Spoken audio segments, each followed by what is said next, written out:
Coming out of spring training, the Mariners and their fans would have been pleased with 89 wins, but after a hot start fizzled down the stretch, the Mariners ultimately must live with another season out of the playoffs. As the rain steadily fell in Seattle on a chilly Monday afternoon, Safeco Field sat darkened with the roof closed and ready for off-season hibernation.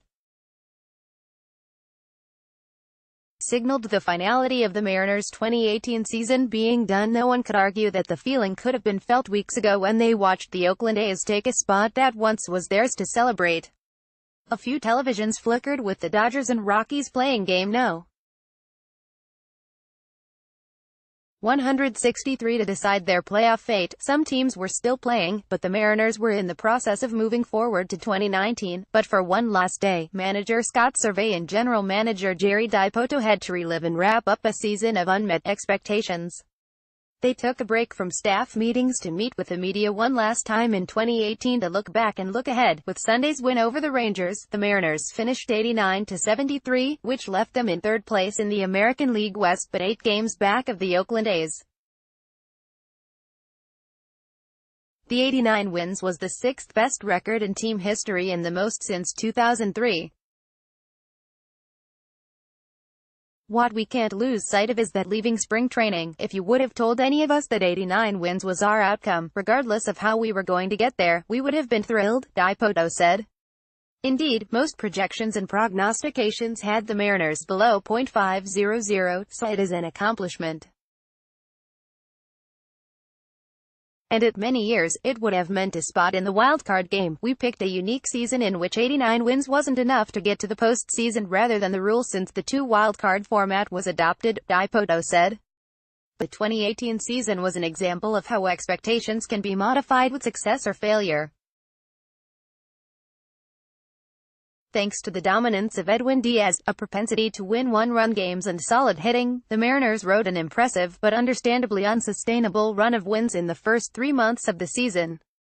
Following a 4-1 win over the Angels on July 5, the Mariners were 56-32, which was the 4th best record in Major League Baseball. Sure, the A's had knocked 4.5 games off an 11-game lead over the span of the previous 2 weeks, but Seattle seemed in control of its playoff fortunes. That feeling of control soon devolved into total helplessness. The Mariners went 33-41 over the next 74 games. They watched as the A's passed them by and were powerless to stop it. Their postseason hopes basically ended with 2 weeks left to go. It was a painful fade from relevance for the Mariners that Servais had to endure while trying to do everything possible to make it stop and reverse course. It's why he was more reserved about exceeding preseason expectations. While some people in the organization have tried to ignore or shrug off questions about the Mariners' current postseason drought, which is now 17 years, the longest in the 4 major professional sports, he refused to hide from it. He owned it and wanted to break it. From the first day of spring training, ending that playoff drought and never having to hear about it again was his primary goal. We failed to reach the goal, he said. The goal was to reach the postseason. That's how I look at it. That being said, we did win 89 games.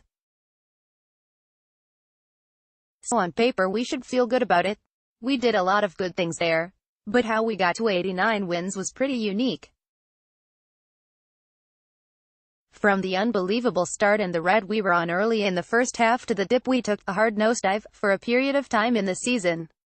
It was kind of a tale of 2 seasons. But we still didn't reach our goal. To be fair, the Mariners weren't good enough to stay with the A's, who rolled to 97 wins. To be honest, knowing that it would have required us to get to 98 wins to get to the playoffs probably helps you sleep a little bit better, because that's not a particularly realistic goal, Dipoto said. So how did it go so wrong? We had a terrific run right about through the 4th of July. There's really no denying how much we struggled from that point on until we loosened up a little bit, Dipoto said. I think we got tight, frankly. I think we got a little too relaxed in the middle, and then when we saw we had taken our foot off the gas for too long, it was almost impossible to get the car moving again. I don't think there was any one defining moment, one defining game, one defining play.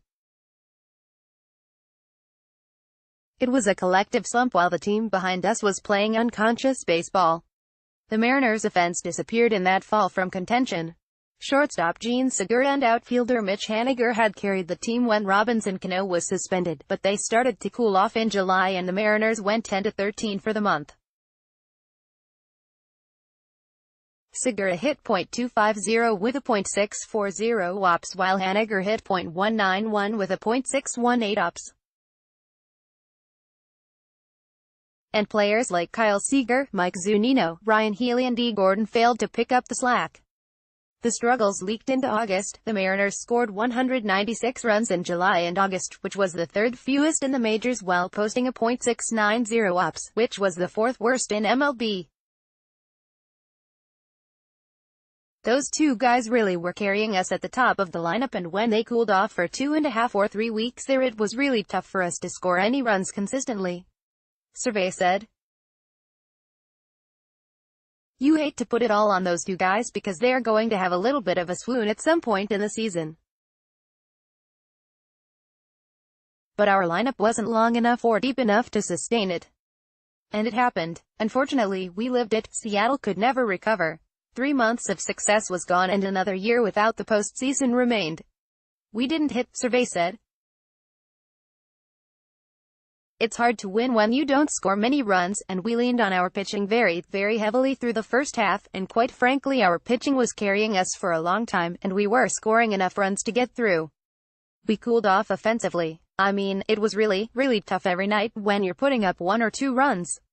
And you might bust out and get 5 one night, and then we come right back and didn't do a whole lot after that because the length of our lineup certainly